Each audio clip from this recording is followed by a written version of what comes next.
You know that tweet from the guy who broke immersion while watching Nosferatu because you could hear a common loon in the background, and that's a North American animal? I am most sensitive. That's me with Five Nights at Freddy's. Sometimes. You know the Five Nights at Freddy's movie when Abby is coloring with markers? Those aren't those little cheap 2000s markers. Those are the Mondo Llama Target brand markers that came out in like 2016. It's not hard to find those early 2000s markers. I still own quite a few of them. I don't understand why we couldn't have gone in someone's closet and found them.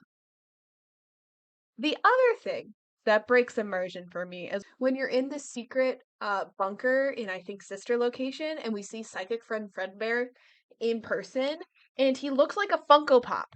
He doesn't look like he was made in the 70s to around 1983.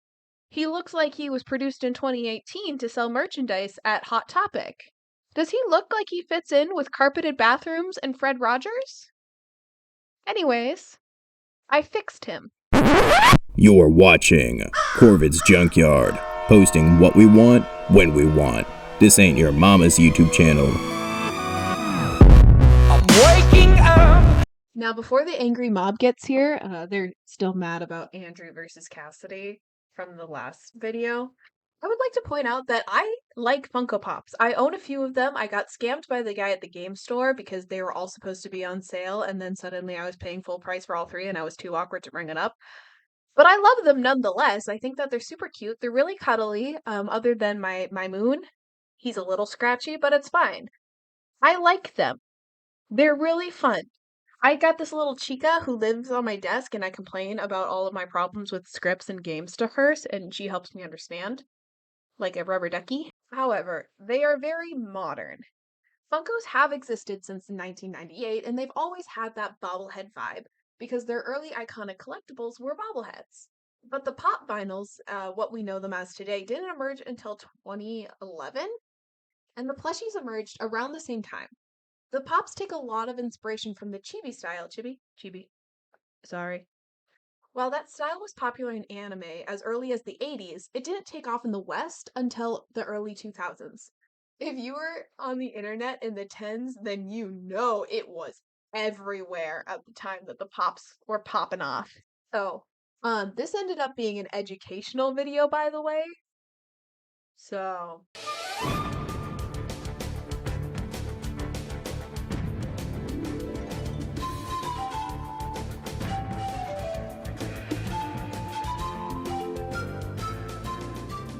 right, let's backpedal just a little bit so I don't lose you guys.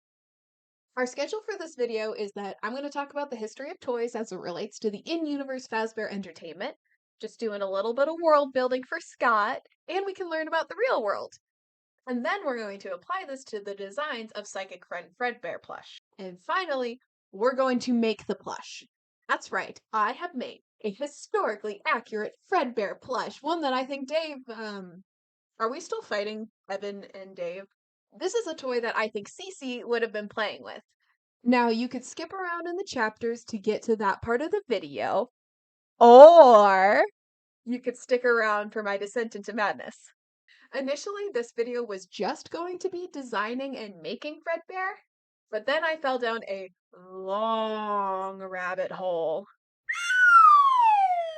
Oh, hey, Candy, how are you?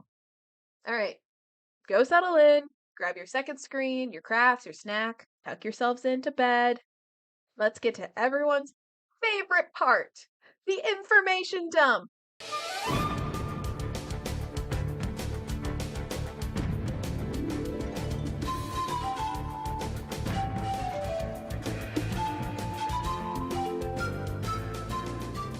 Media toys are everywhere. I would argue that the majority of toys you would see in a Walmart or a Target are somehow related to a show or a movie. Back in my day, oh Lord, it's my turn to say those words.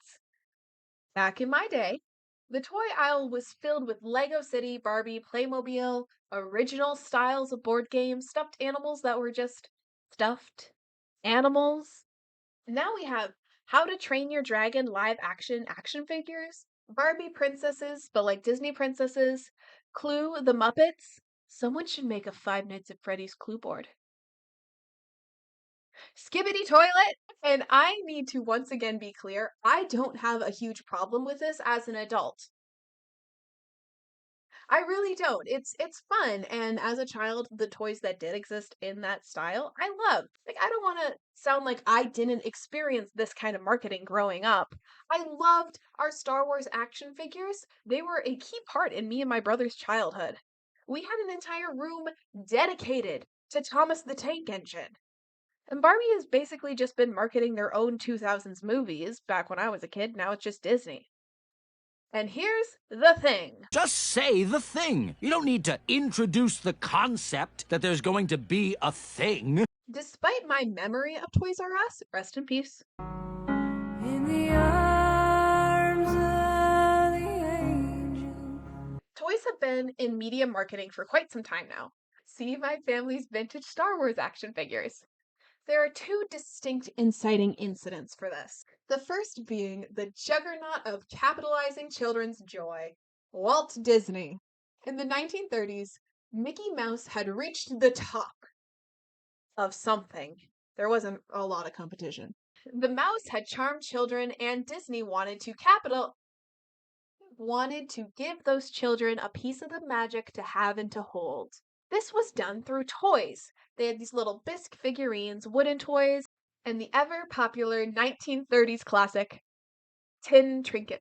But the most exciting of all, the ever-beautiful and charming Mickey Mouse doll. Let's skip a few years to the opening of Disneyland.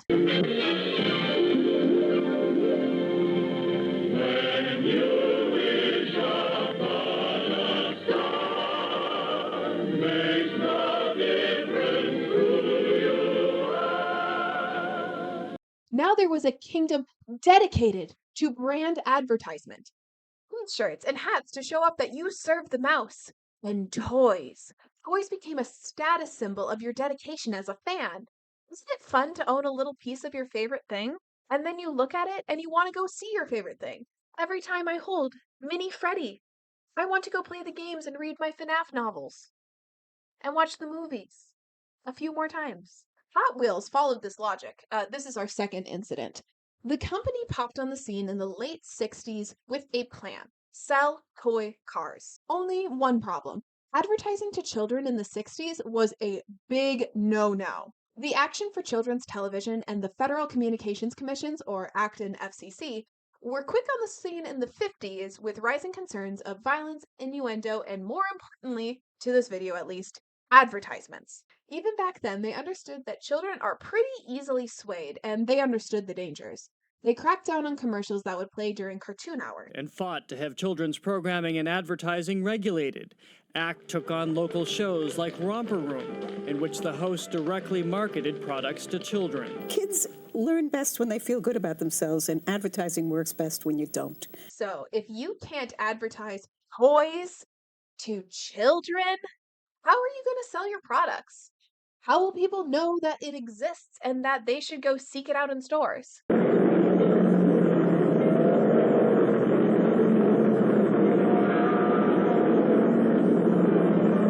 That's right. This beautiful piece of animation history was all to sell plastic cars. The story is about our racer boy Jack and how he races cars. That's it. That's the whole show.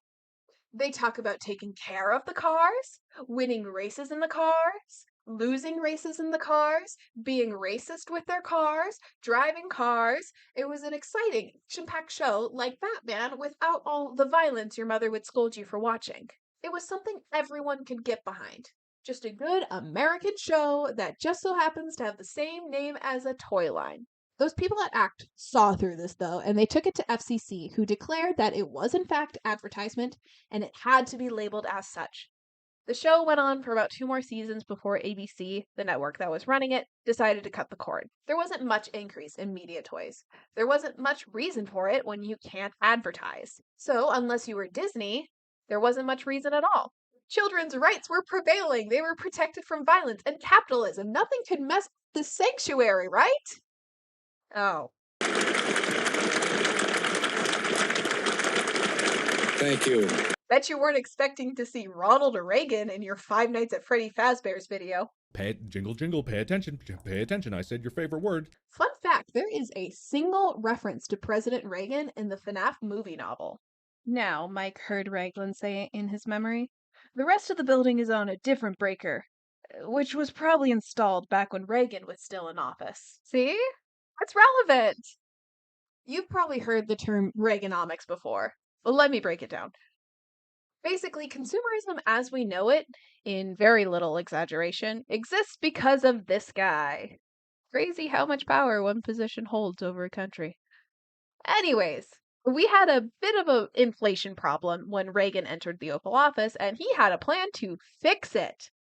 Ever heard of a little thing called trickle-down economics? So, the important thing for our William Afton, Pay attention, I said your favorite word. budding entrepreneur, is that Reagan opened up the free market and tore down a lot of the regulations that were keeping companies, well, regulated.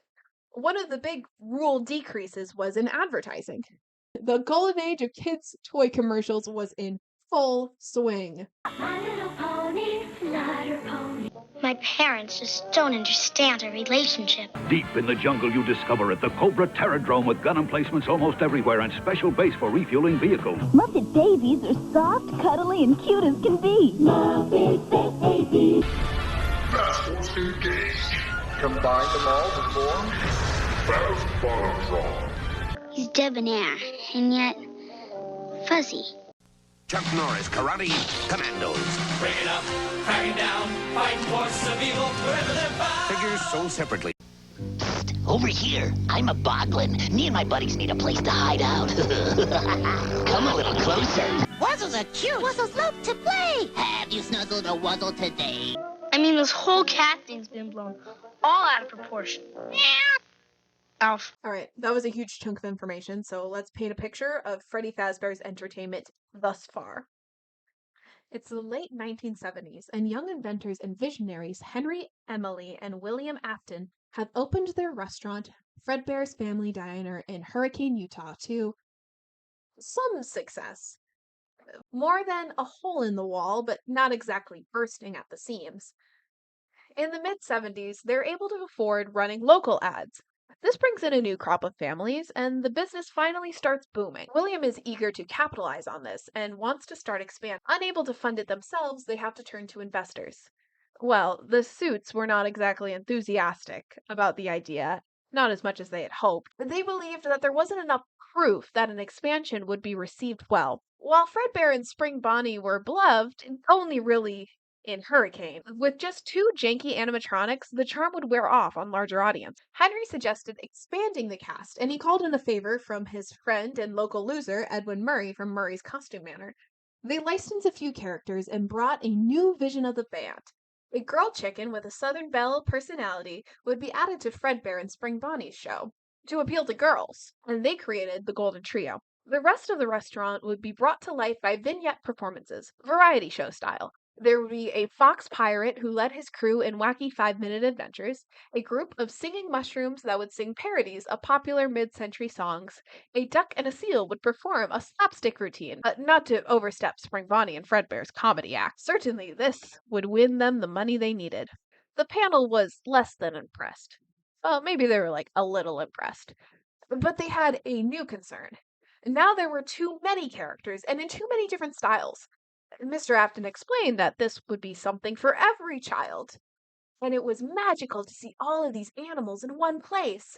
His 3 children at home adored the concepts they were shown. His oldest, loving the adventure of the pirate show. His youngest, a mere toddler, loved the music.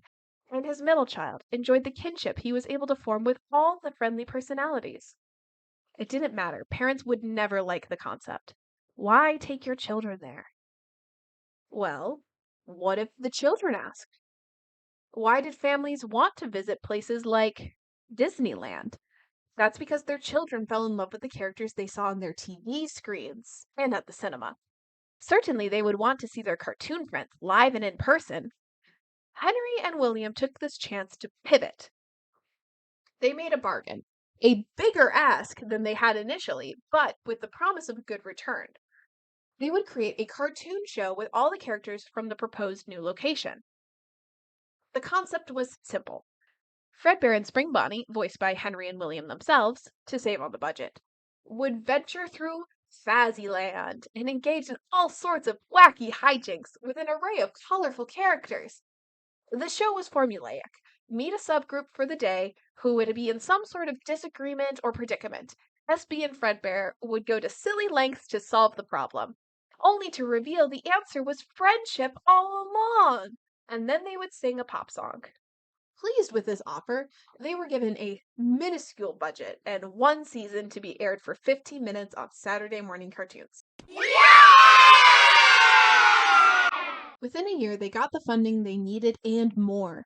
Henry could put in the arcades that he wanted, and they could afford to build a prize counter with more than just dollar store knickknacks and candies. They built more locations and even had spin-off shows when the children responded well to certain characters. Fazbear decided to take some of the segments of the show and play them on the TVs around the building to take up space between the animatronic mayhem. Can you imagine being here? It'd be magical, but overstimulating. And then they made what children really wanted. Toys of the band characters to take home. And that's how we got this monstrosity. Does he look like 1983 to you? Well, first, it'll be best to show you Freddy and Friends on tour to see what I'm getting at.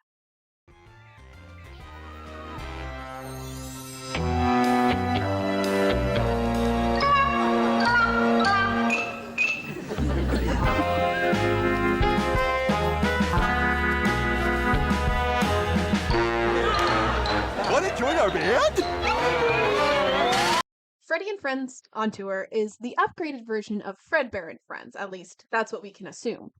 I would guess it isn't that much later because it still has that early animation style focusing on simplicity. It looks very Hanna-Barbera circa the 70s, which, if it's a direct continuation of Fredbear and Friends, it would make a lot of sense that they would keep that dated art style for continuity, instead saving the newer technology for Fast Force and other series. Certainly not, because Steel Wool overlooked that Fredbear and Friends would have already seemed outdated in 1983, and so Freddy and Friends would have looked ancient by its release if it was any later than that. But who am I to suggest that we need a concrete line of dates in this franchise? That'd be too much. But you know what? It does kind of look like a cheap Wuzzles. That was a show that started in 1985, so sure, Fred and Friends was accurate. You are so lucky Disney didn't love the Wuzzles, Steel Wool. Anyways, I started my merch search by... Okay, actually, I'm gonna tell you all the truth. When I started this project, I didn't know it was gonna turn into this, pseudo essay about the world of the 70s and 80s marketing. I just didn't like Psychic Friend Fredbear's design.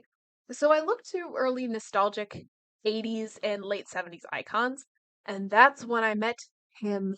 And I fell in love instantly. This is Fozzie Bear from Fisher-Price circa 1976, and he is perfection incarnate. I love him so much. He looks warm and inviting, and he is filled with nothing but kindness. He also reminds me of a lot of the stuffed animals I inherited growing up. That fur texture that kind of pills and isn't really soft, but it's still comforting. And his little felt hat. This is nothing but joy. Funko Fredbear is late-stage capitalism incarnate. So Fisher-Price 1976 Fozzie Bear doll was the jumping point for me. In 1976 is a little too early, but as we talked about earlier, Fazbear is kind of behind the curve. This is when my actual research started. I looked up designs for shows like Yogi Bear, The Wuzzles, and Muppet Babies. One of the things that immediately struck out is how accurate they were to the original animated design. It's almost like they walked right out of the screen. This follows the design of Mickey Mouse that we see over the years. Their silhouettes are unique to the characters, giving them so much life. I promise I don't hate Funko Pop. I just miss when the world had color. So the first thing to be done was to look at what I think animated Fredbear would look like. I scoured all the pictures of Golden Freddy as well as Freddy himself to get a good picture. First we have the original 4-pixel-high boy himself, Psychic Friend Fredbear plush. Then we have our more detailed Fredbear animatronic, who is sporting a round body and a matching hat and bow tie with some big old child chomping teeth. We got Golden Freddy from FNaF, who's slumped over and sporting 3 toes. He also has the bow tie and the hat, specifically in black. This is important to remember later. I checked out the plush that Crying Child is holding in the debatably canon FNaF encyclopedia. For our intents and purposes, it's fair game. This iteration of the plush, I can believe a bit more as being from the 80s. Mostly it bears resemblance to a teddy bear I had growing up. I got it from my great grandma. It had that same shape of those long limbs with heavy hands and feet. So, period accurate, but not context accurate. Also, purple hat, purple tie. And of course, I consulted the original sister location Fred. Yep, still lame. So, the key characteristics of Fredbear are as follows. He's Golden Freddy. This is going to be a little anticlimactic, but I do think that the Fredbear design was probably reused to make animated Freddy. Just make him golden and add a cute little belly. I think this is because if you look at the band, they basically have the same physical design with different facial features. The exception being Foxy, who is mostly shown in close ups, with the exception of his run cycle, meaning that they could have a little bit more fun with his design. Running with that, I turn to another famously animated bear, Yogi from Jellystone Park. Particularly his 1980s stuffed animal. I loved his rotund body and his stubby little legs. Sorry, Encyclopedia Fredbear. Again, the silhouette matches his animated one as well. While Yogi is fairly slim, our Fred has a bit of a tummy, so I pulled that out a little bit. I did still want to make his plush match his animatronic a bit, so I made his cheeks rounder to form that Fazbear muzzle the OG sport. Just a little nod. I also love the round eyes that Freddy and Yogi match, so that definitely needs to be those round plastic safety eyes. I decided not to include his collar since Fredbear and Friends wasn't made in the Hanna-Barbera era or by Hanna-Barbera, and I just left his bow tie to be secured loosely around his neck. I also kept his nonsensical buttons from his animatronic design. Even though Freddy from the show doesn't have any, little homage to the thing that I'm trying to replace. Now, before we go any further, I have a confession. I am more on the arts side than I am on the crafts. What you're about to see is a nightmare for anyone who knows what they're doing. I'm just a wing it kind of person, much to my detriment. But hey, it got me here. Also, I'm really bad at filming B-roll. It gets better by the end, I promise. Now presenting Crafting with Corvid. There were many hurdles to be jumped with this project. The first being, I gave myself a deadline. For very little reason. I started this project in September last year. 2025, for those of you who are time traveling from the future. There was something very special happening for FNaF in October of that year. Something I got to go and see in the flesh, and I really wanted Fredbear to be with me for that. Certainly a month and a half was plenty of time to get this project done. You were wrong. Hurdle 2. I knew this wasn't going to turn out like the vision in my head. I'm not delusional. So I wanted everything to be as accurate as I could possibly get it. And that started with the fabric for his fur. I mentioned earlier about the strong sensory memory I have with these types of toys, and I was dead set on finding it. I tried to identify the fabrics myself through looking online, but I didn't really come up with anything. So I took a chance and Googled, what type of fabric is the 1976 Fisher-Price Fozzie Bear Muppets doll made out of? And wouldn't you believe it, on MuppetCentral.com forums, someone asked the same question. And the answer, they don't make it anymore, and I would have to settle for something else. So I started my hunt. Joanne's had passed on at this point. In the arms of the angel. But I am very fortunate to live near a local fabric store. I've never been to one of these massive warehouses before, and I was a bit overwhelmed, to say the least. It was like being an ant on a wealthy white woman's bed. I was drowning in types of fabric I had never heard of or seen before. I walked in every aisle. I didn't film every aisle because there was people and I felt awkward. I searched until my hands were getting red and itchy, and I found nothing like what I was looking for. I found a mink, which is what you see on a lot of modern plushies, in a few different pill lengths. I learned so many different terms during this project, but nothing that I wanted. So I went home in defeat. But before I did, I made a stop at the local thrift store, looking for a shelf for my kitchen.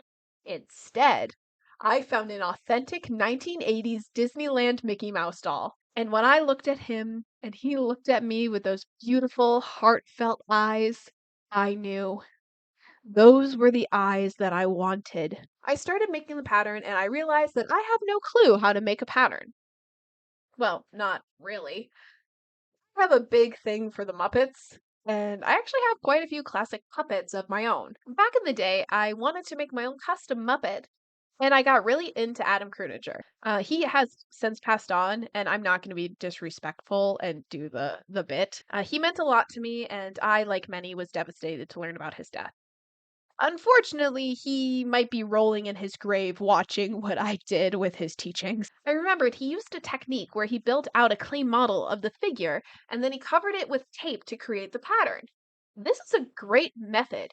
If I had an ounce of intelligence, for whatever reason, instead of laying the tape all in one direction, I just kind of slapped it on. This action will have consequences. After you tape it all up, you draw lines on the curves where you think the fabric will need to be sewn together. That gives it shape. These are called darts. This is the part I didn't film anything because I was facing the consequences of my own actions that we mentioned earlier. So the whole idea, right, is that the tape just peels off because you put it all in one direction. My tape, having no particular structure, was flaking like dry fish. But I got it off and cut away what needed to be chopped to make a Fredbear head pattern, which I transferred onto some scrap fabric I had lying around to make a mock-up of the head, and it didn't work at all. So instead of taking a picture to show you the ups and downs of my process, I threw it away. I took a walk. I went to the store. I bought some stupid mink fabric because I'm a defeatist, apparently. I came back, and then I remembered I was making a video, and I set up the camera. That's right. B-roll, babes. I tried a new method, the draping method, which is usually used for dressmaking. And there's no reason why I can't do that here, right? So I draped and I pinned the fabric all around the clay skull and cut away the excess to create a perfectly fitted mock-up of Fredbear's head.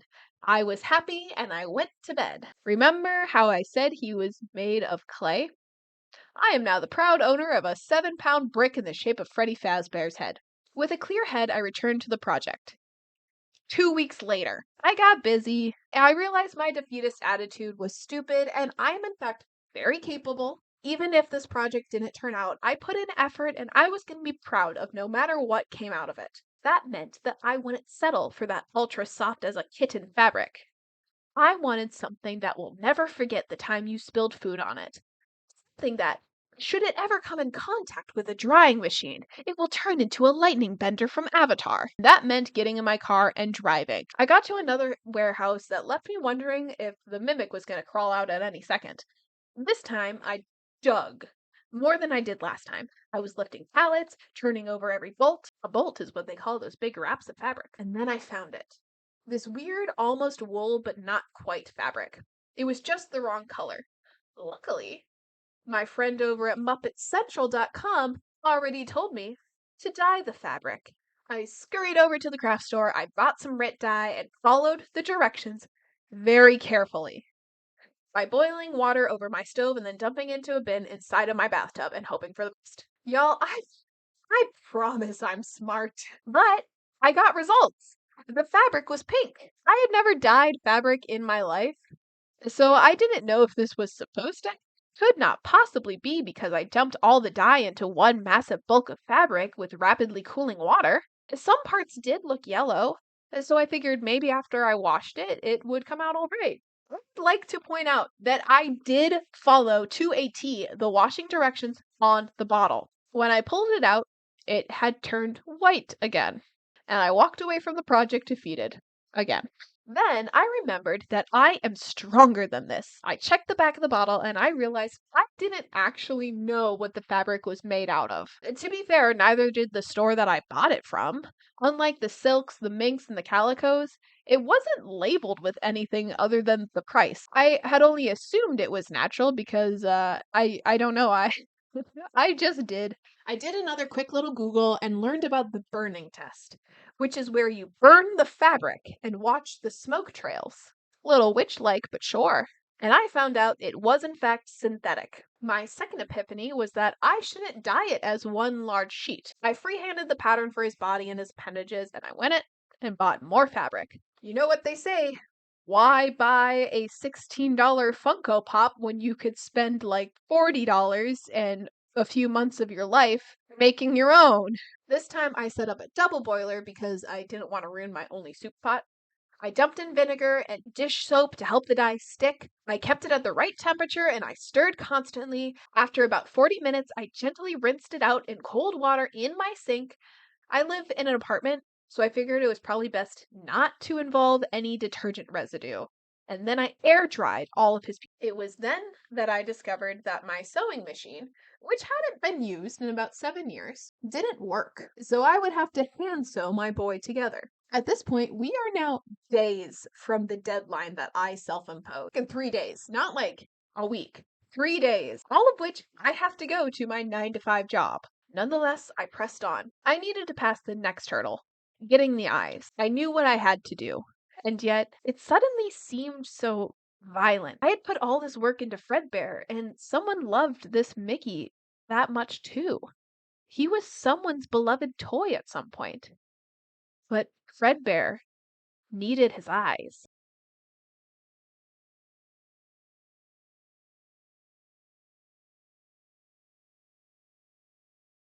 Our next hurdle was getting the fabric off of the plastic eyes. Something I didn't know is that companies actually put a lot of work into making sure that their eyes don't fall off, because otherwise they would have to advertise them as choking hazards. All the years at the academy were truly wasted at this point. Like, it's embarrassing. Feel free to look away if you need to.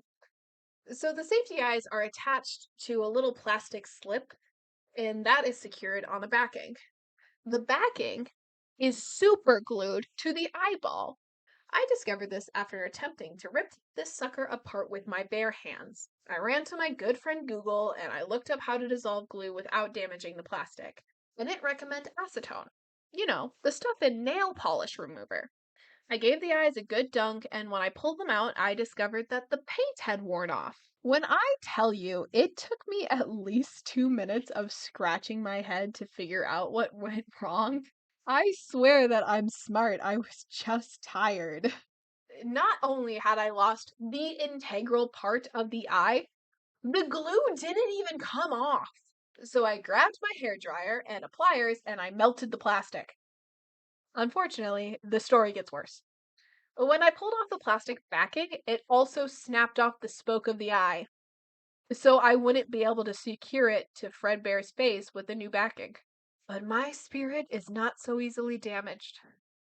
Now, you guys, you know, I was broken. But this phoenix just keeps rising from the flames. I would do anything to have this project completed at this point. I had 24 hours before I needed to be at an airport, and by the Lord's name, Fredbear would be born. I put on my favorite movie, and then I put my phone on the charger because I didn't think that at any point I should film the rest of the process for you guys.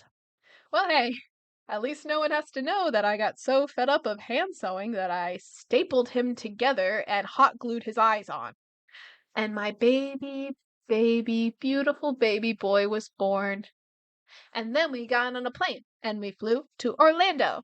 That's right, I got to go to the 5 Nights at Freddy's haunted house at Universal Studios Halloween Horror Nights. That's up there with hardest sentences to say in this script. I did not film any of the actual haunted house because I was only going to go through it once and I wanted to experience it in full. And trust me, you can find plenty of footage elsewhere. And whenever this video finally makes it out, we're long past Halloween. Still, we had a great time. We got to ride the best roller coaster of all time, Velocicoaster. I mean, I got to go on Stardust, but Fredbear wasn't allowed to. Unfortunately, his leg did fall off after he had to be shoved into a few lockers.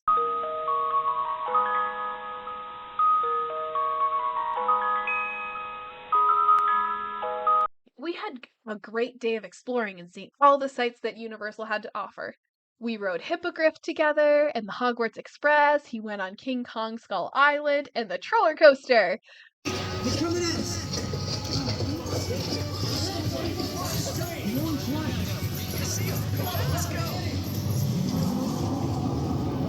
Right with us!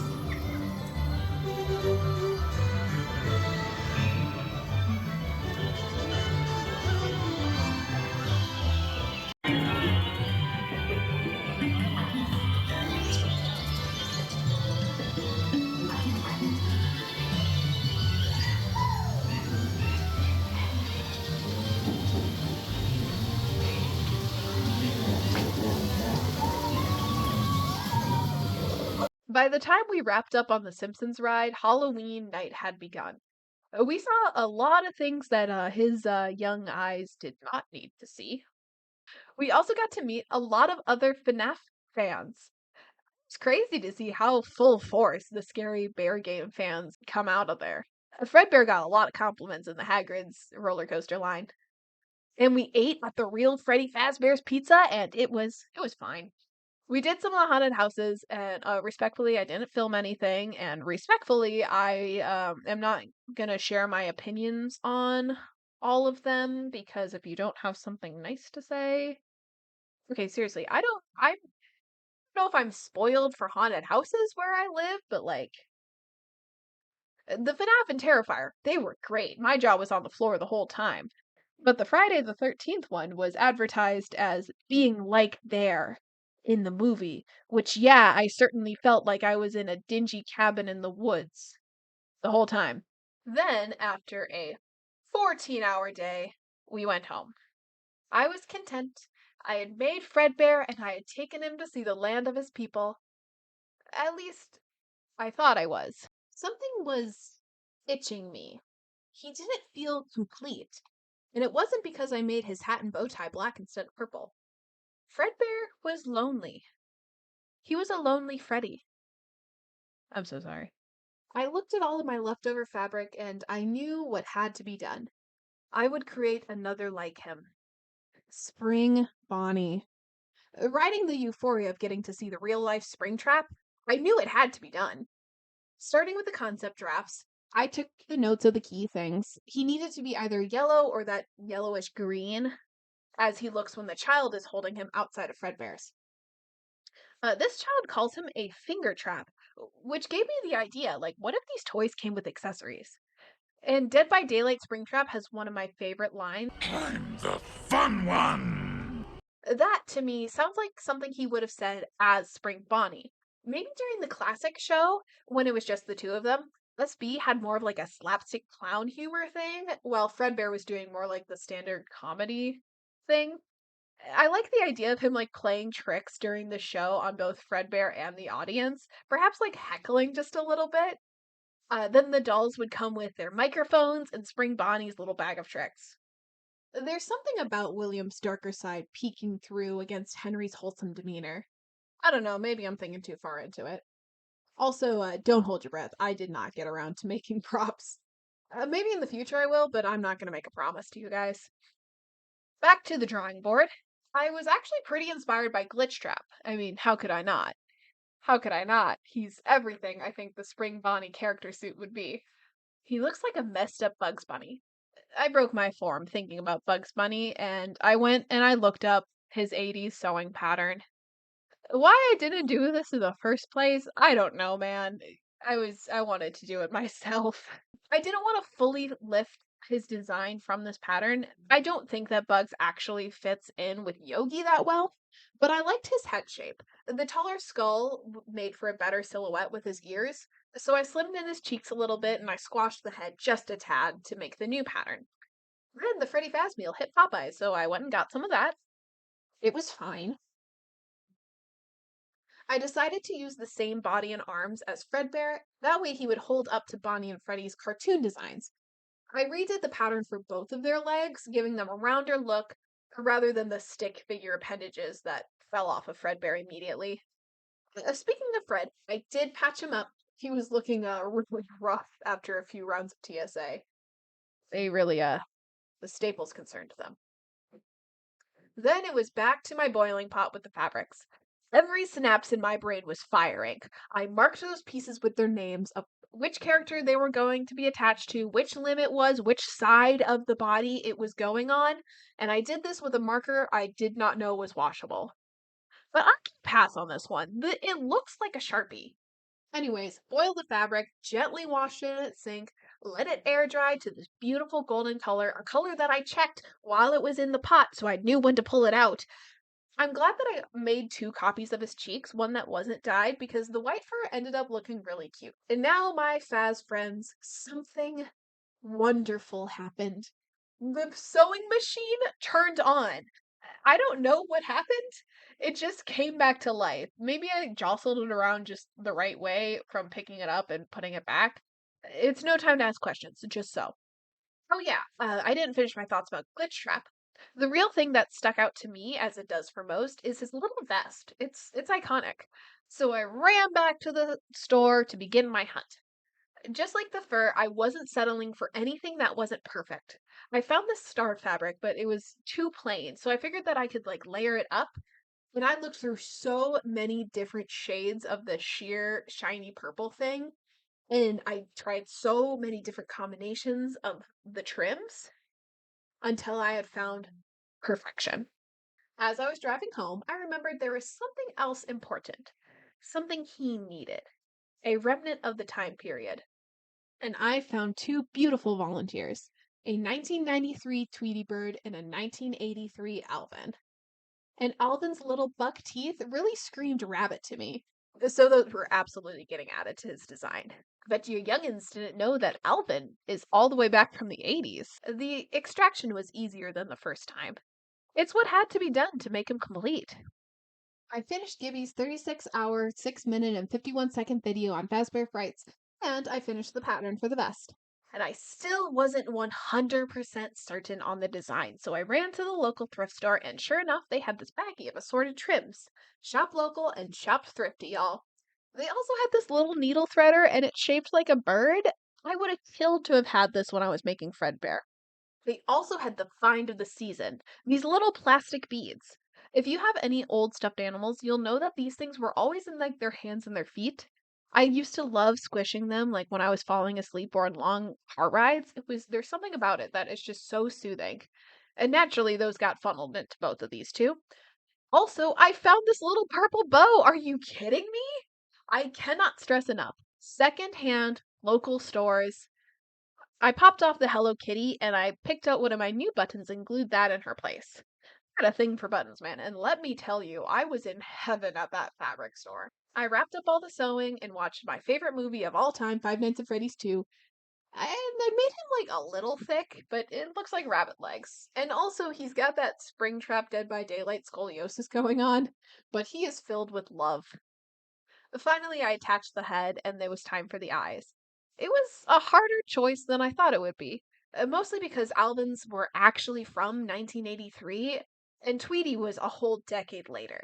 But the way that those blue eyes filled out his face, how could I not? Besides, we're still using Alvin's teeth.